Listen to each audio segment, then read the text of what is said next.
Hey everybody, welcome to a new episode of Walk in Faith. I'm excited to be sitting down with Eric Sammons, the author of Moral Money, The Case for Bitcoin. Thank you so much for joining me today, Eric. Hey, thanks so much for having me. I really appreciate you having me on.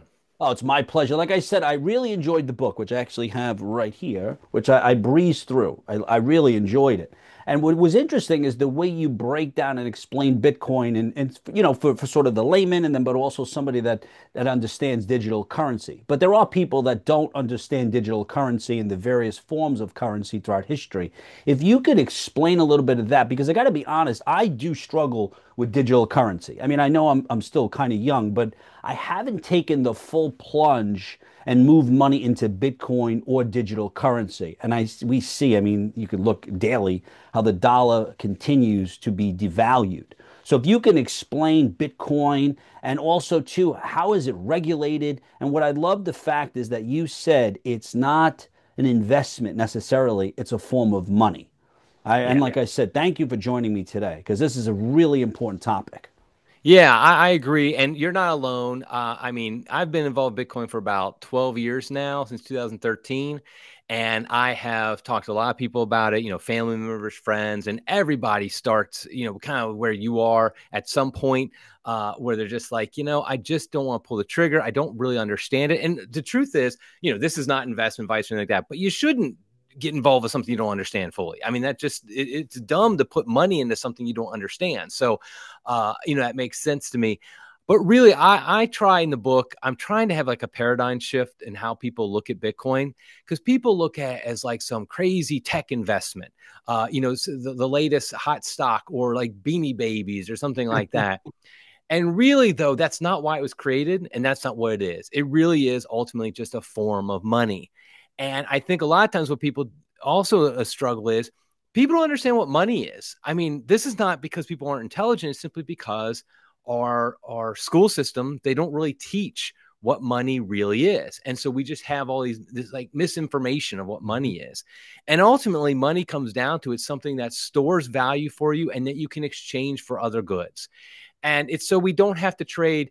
If you have a banana farm and I have cows, we don't have to trade your bananas for my cows. We actually can just say, hey, I'll give you some gold for that. And you say, okay, I'll take your gold for that.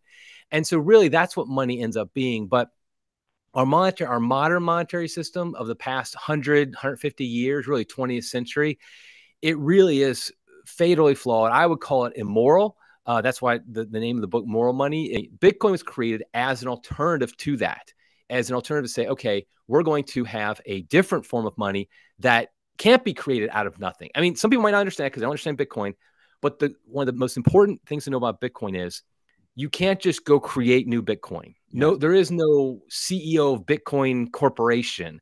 There is no person or organization, the government, or anything like that. They can just say, I'm going to create some more Bitcoin.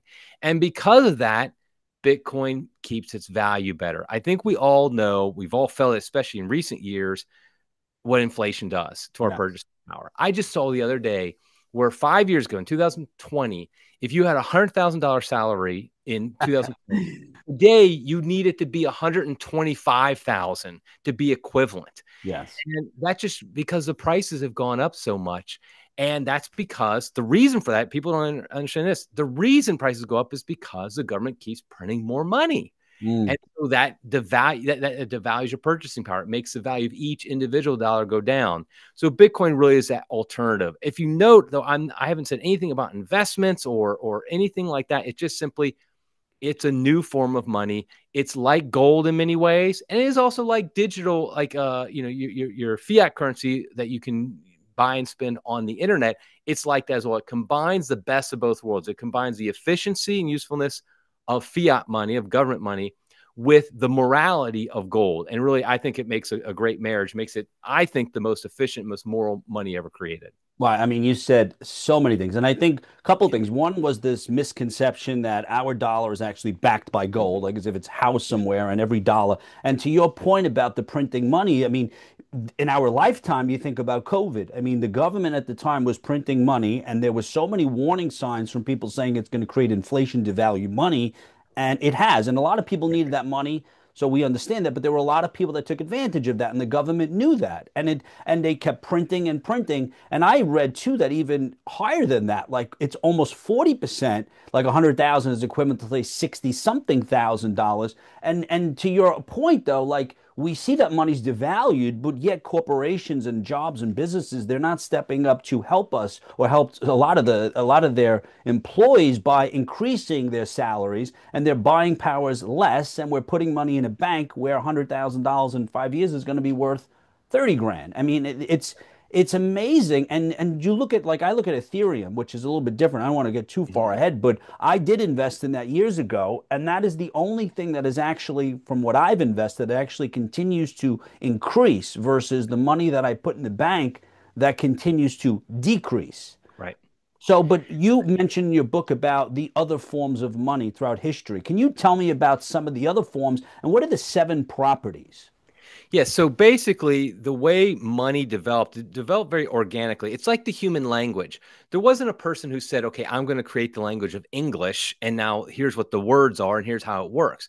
No, over time, people were just it organically developed this language we call English, and all languages are like that.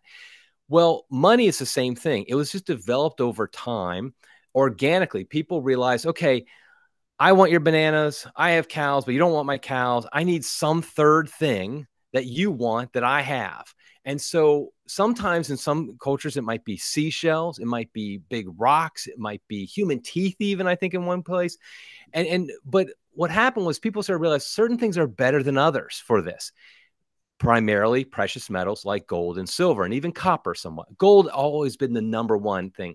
There's a reason gold has been a currency in money throughout all cultures and time. It's not because we just like shiny yellow metal. It's because it has certain properties, which you mentioned. And the seven properties really, it starts off with the properties that make it useful, make it actually useful as a money. So, for example, it's divisible. If I have dairy cows, I can't split them up and give them to sell them to you. You need one whole dairy cow. You can't, and that's it. So it has to be divisible. And with gold, it's very divisible. You can get down to like a quarter of an ounce or even less, or you can get it to be a ton of gold or something like that. It has to be durable, meaning it has to last. Seashells have been used, but they're terrible over time because they break apart. Gold, it you can have a gold coin that lasts for literally thousands of years. So it's durable. It also has to be portable, something easily moved, because obviously if we're trading with this, if I'm giving it to you and you're taking it, you need to be able to move it around. So it has to be portable. Portability, by the way, is the weakest part of gold in the modern economy, but I get to that in a minute. And then finally, it has to be fungible, which is just a fancy word meaning that one unit of it is worth the same as another unit of it. Again, let's go back to dairy cows. One dairy cow might produce a certain number of gallons of milk a day, and the other one produces a lot less. They're not the same. One cow isn't worth the same as the other. With gold, 1 ounce of gold is worth the same as another ounce of gold. And so those four properties, the first four properties, they're what make a money useful, make it efficient. And so the better a good scores on that, the more likely it is to be used as money. Gold scores the best on that of all the historic forms of money. That's why it's always been used. Silver also scores very highly. That's why it's also been used. Then you have three more properties that are really the morality of it. One is it's verifiable. It's hard to counterfeit. Now, in the old days, paper money was easy to counterfeit. Actually, it's pretty good now. You can't counterfeit dollars very easily anymore. So it's be verifiable. Like the merchant getting your money needs to know, okay, this really is what it is. Second, it has to be scarce. This is, I think, might be one of the most important aspects. It can't just be just like, you can't walk into a village and say, okay, you guys are using seashells. Okay, I just found a bunch of seashells at the next island. I'm bringing them in. I'm dumping on your economy. I'm buying everything up. Well, that then destroys your economy. Gold is very scarce. It's very difficult to get out of the ground. It takes a lot of time and resources. There's only a finite amount of it. So it has to be scarce. Fiat money fails on this miserably because you can just create billions more with the click of a button on a computer. And then finally, so like I said, it has to be verifiable. It has to be scarce. It also has to be independent, meaning there isn't like a certain person in control of the money. That's what one of the beautiful things about gold is that you don't have to have, nobody's in charge of gold. There's no CEO of Gold Corporation. And so it's independent. Fiat money fails this as well. So those seven properties, just naturally people gravitated towards goods to use as money that had those 7 properties the best. And historically, before Bitcoin, gold was definitely it, but there was a weakness with gold. And that's what I was saying, which is portability. You couldn't easily move, especially as we got to the computer age, you couldn't move it very easily. So, for example, if I want to buy something at Amazon, I can't send them an ounce of gold. I mean, I could, but they would be like, what are you doing here? And it makes no sense. It's be highly inefficient. They have to wait for your gold to arrive. Then they mail it. They have to check it, all that stuff. It just doesn't work. And in fact, if I wanted to send them, $13.22 worth of gold, that's just not going to work. And so as the modern age came, fiat currency is very good at this. You can send any amount of money, over online. That's where all of a sudden we realize, okay, gold does have a weakness. It's very moral. It's got a lot of the properties of money, but it's not very portable. It's not easy to use in our modern economy. And so we had this problem in the early 2000s. We had a very efficient form of money in fiat, which is very immoral. We had a moral form of money, which is gold, was very inefficient. And I remember in the early 2000s, like studying this and thinking, I wish there was some solution. Well, fortunately, one was created, and that's Bitcoin, which was created in 2009.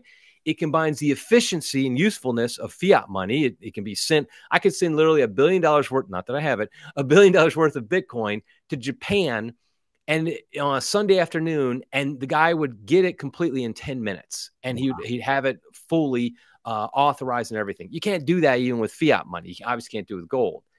But it also has the moral properties of gold, meaning it's scarce, it's independent, it's verifiable. It's actually more scarce than gold. It's more independent than gold, and it's more verifiable than gold. So that's why I'm enthusiastic about Bitcoin, because I think it combines the strengths of two monetary systems, and it improves on the weaknesses of them. Interesting. And I want to just piggyback something. You keep saying about, the moral properties, right? And there are people out there right away, they still have this misconception that Bitcoin is immoral for various reasons, because they'll say that whether it helps terrorism or it's used for illegal activity, drug trades and all that, like as if the US dollar, for instance, or fiat money has never been used that way. I mean, every film that I've ever seen, they walk over with a suitcase full of cash. I mean, they're Right. not walking over with a hard drive. Maybe Hollywood will change, but so you got a couple of things here now. You have someone that's watching and listening saying it's immoral, right, for the reasons we mentioned and other reasons. One, I've missed the boat, right, because they're looking at it as an investment, or I don't have $120,000. So you mentioned three of those in a sense, but if you can dive into that a little bit more for the people out there that are looking for a reason or justifying their inaction in investing in Bitcoin. Right. And first of all, just to say, when I said Bitcoin is independent, that is a strength of it. And it keeps certain small groups of people, powerful people, from controlling our money. But it also means that anybody and everybody can use it, which means, yes, criminals can use it too. The best forms of money will be used by criminals. Now, the truth is that cash is the number one thing used by criminals and has been for a very long time. But Bitcoin has been used by criminals. It will continue to be used by criminals. You simply can't avoid that for good forms of money, because what happens is when you control the use of money, saying for criminals, you then control it for regular citizens as well. So maybe a Catholic who's living in Saudi Arabia isn't allowed to spend his money is controlled because the government doesn't want him, doing missionary work, for example. So, your criminal might be somebody else's hero, actually. But then also, like, the idea of, a buddy of mine just yesterday, literally I was texting with him, and he said, like, oh yeah, I'm too late on Bitcoin. And I was like, dude, I have been hearing that since Bitcoin was $1,000. I literally have. The problem is that we have a psychological barrier because the main thing we're used to is stocks. Yep. The way stocks work is they go up in value, but a company recognizes once a stock gets too expensive, let's say one share is $500, they start to price out certain people because you can't normally buy a half a share. So what they do is they do a stock split.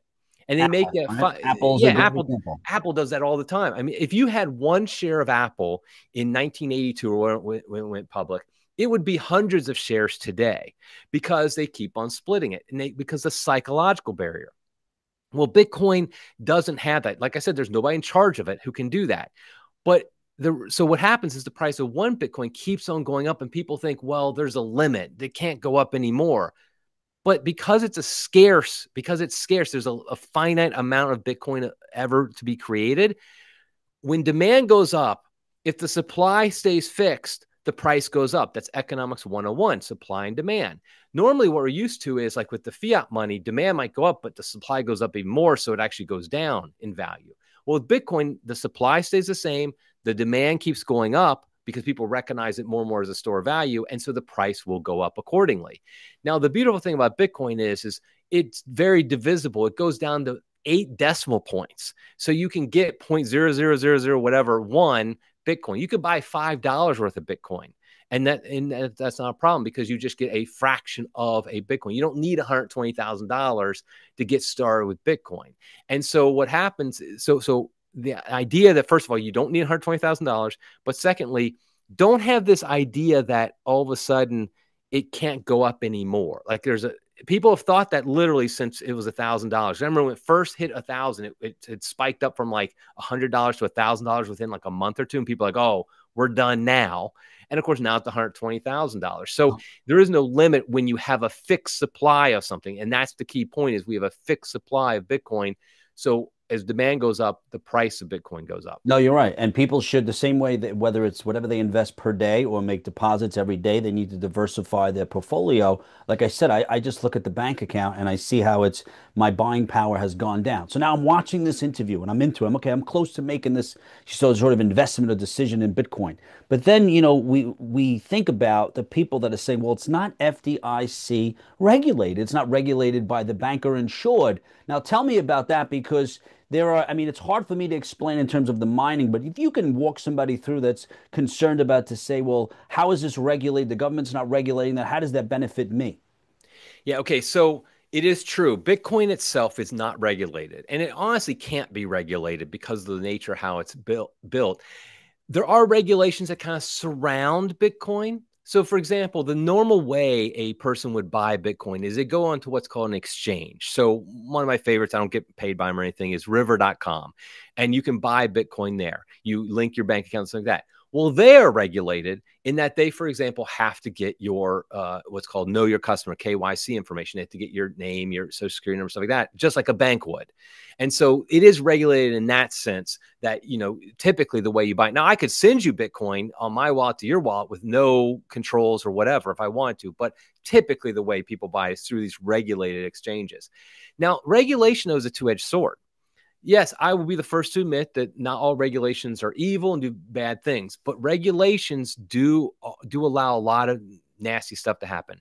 The banks are some of the most regulated organizations, institutions on the world. Well, guess what? Your money you have at the bank, it's not really yours because the bank can take it from you. And because of regulations, sometimes and rules and laws, and depending on your country and the situation, I mean, the most famous recent example was the Canadian trucker protest. Yes. Because what happened was the Canadian government didn't like what they were doing, and they literally seized funds from their bank accounts, from donations they had received from people. I actually gave to the Canadian trucker protest, but with Bitcoin. I sent them Bitcoin. I know they got it. I know they couldn't. So in that case, it was very good. I was able to give them some money and that they did not get seized from them. But a bank, which is overly regulated, that's not really your money. And so the truth is, Bitcoin, yes, it is not regulated. And I think, though, that overall, that's a good thing because your money is your money. It's something that you can hold and you can make sure you can control and nobody can take from you, whether it be a criminal or I won't say a criminal in government, but a government official who might want your to take your money. So yes, it's not regulated. And so that also means, by the way, one of the reasons that Wall Street's the most regulated place on earth.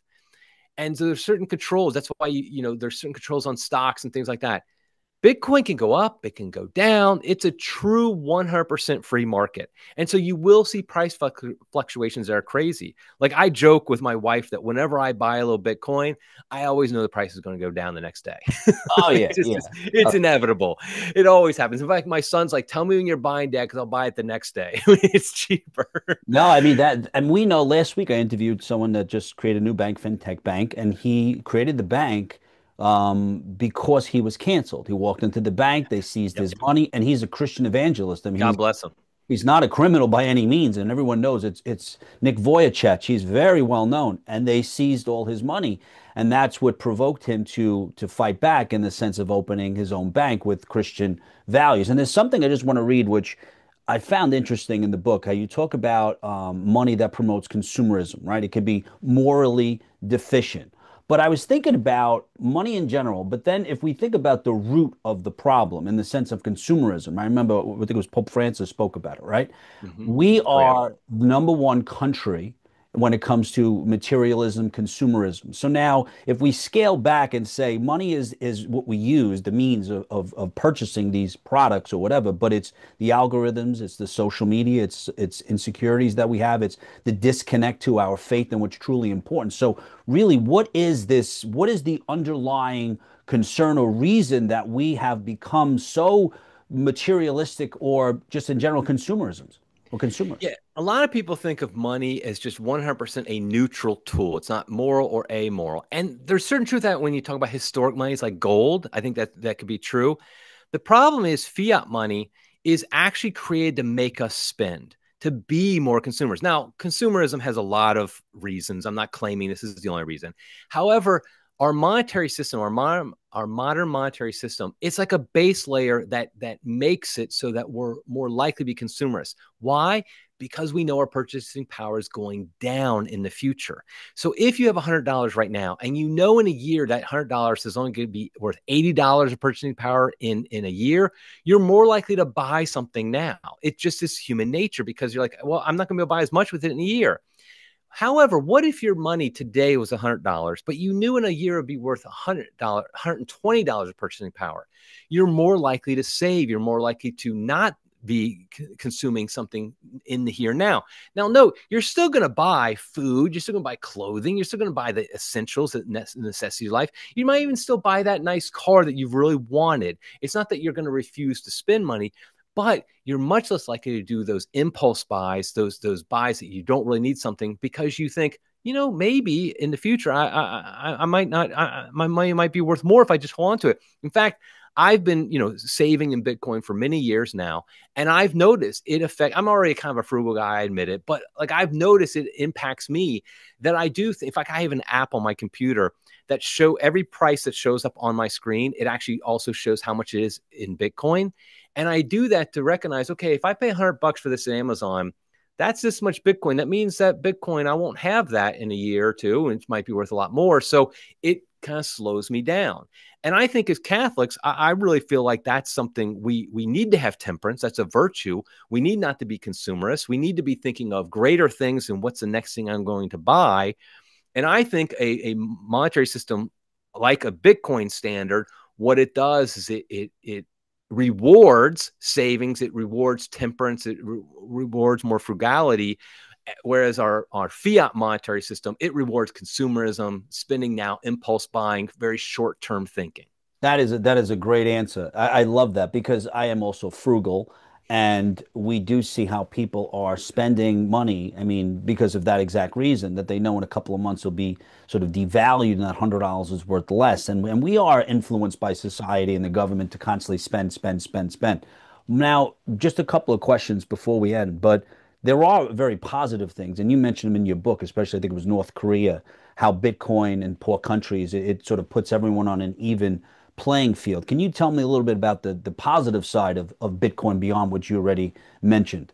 Yeah, I admit that Americans, it's more difficult for us to understand some of the positive aspects of Bitcoin because our monetary system, while I think underlying it's a house of cards, I think because we're such a strong and powerful country, we're able to maintain the stability a little bit better. But there are many instances where in countries where their dollar has been, their money has been devalued greatly. Like I have literally sitting next to me a $1 million Zimbabwe dollar bill, because what happens in Zimbabwe, the government basically collapsed, the money became worthless, and they were printing $1 million bills because they just had, and that was like get you a loaf of bread. And so for something like Bitcoin, it really gives them the ability to keep that purchasing power in these crisis situations. Another thing that's great about Bitcoin is how portable it is. You could literally, it's kind of, I won't explain why this is the case, but you could literally memorize a set of words in your mind in your brain, and that could allow you to transport any amount of Bitcoin over borders. And I know if I've read of people, I don't know them personally, but like for example, a woman who escaped Afghanistan from persecution in Afghanistan, she was able to escape, and I think she ended up in Germany or something like that. And she had Bitcoin, and she had, her ability in a seed, like she knew how to access it in her mind. And so then she was able to get the access to that. If she had money with her, it would have been taken when she left the country, because they would have at checkpoints. They would have just taken her money. If she had gold, if she had dollar bills, if she had, whatever the monetary is in Afghanistan, they would have seized it. However, she was able to start a new life from her persecution because she was able to transport that money to a new country and be free. And so this really is something, and it's been used. North Korea is another example where this has happened, where missionaries, sometimes they're able to be in foreign countries that are persecute Christians, and they're able to use this Bitcoin as money that can't be seized by these evil governments. So there's a lot of ways that Bitcoin really does empower individuals, empower them against evil regimes and persecution and just also incompetence. Not always, when they destroy a government's money, it's great to have this backup that you can have something that can't be easily seized by the government, but it allows you to keep your own purchasing power. Do you have any concerns about the central banks creating digital currency? I do. In fact, I think a central bank digital currency is one of the great evils that could happen. Now, fortunately, our current administration is very much opposed to that, which I think is good. But other countries looking into it, and another administration in America could look into it. I look at CBDCs, central bank digital currencies. They're like the evil twin of Bitcoin. They use the technology underlying Bitcoin, but they use it for evil means, because Bitcoin is decentralized, meaning, like I already mentioned, there's nobody in control, no organization or person in control of it. A central bank digital currency has a government 100% in control of it. So they literally can control your spending. They can control, like, for example, they could say, no, you can't use your money at that gun store to buy a gun. Or they could say, here's another thing I've literally seen floated by some of these economists. They say, okay, you get your paycheck. Let's say you get a $2,000 paycheck. Well, then what they do is they say you have to spend that within 6 months, because they're trying to goose the economy. So you can't actually save, and what happens if in 6 months, if you haven't spent that $2,000, they take the rest away from you.